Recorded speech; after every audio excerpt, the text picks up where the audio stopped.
احسن کے ولیمے کے بعد آج غالب صاحب کے گھر ان سب کی دعوت تھی، اور آج کی دعوت کی خاص بات یہ تھی کہ آج رومانے کے لیے آئے رشتے کو بھی فائنل کر دیا گیا تھا۔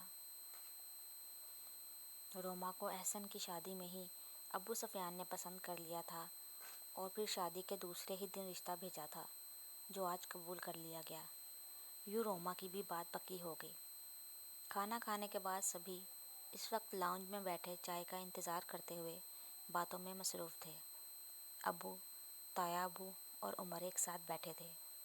ان کے دائیں جانب احسن اپنی اسمارٹ سی بیوی کے ساتھ بیٹھا تھا، اور ان سے ذرا فاصلے پر کارپٹ پہ ثانیہ باجی، ان کے بچے حسین، حسنین، روما، تائی امی اور امی بیٹھی تھی۔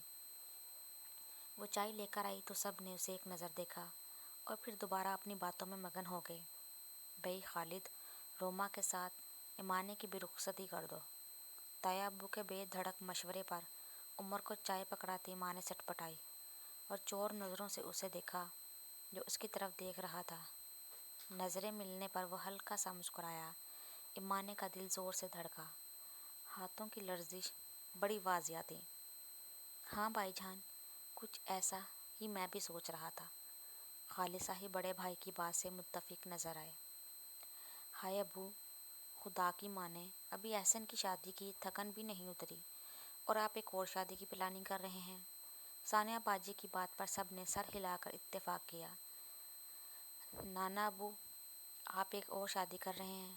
ثانیہ باجی کی بات سے ان کے چھوٹے بیٹے حسنین نے جو نتیجہ نکالا اسی کے مطابق پوچھ بھی لیا۔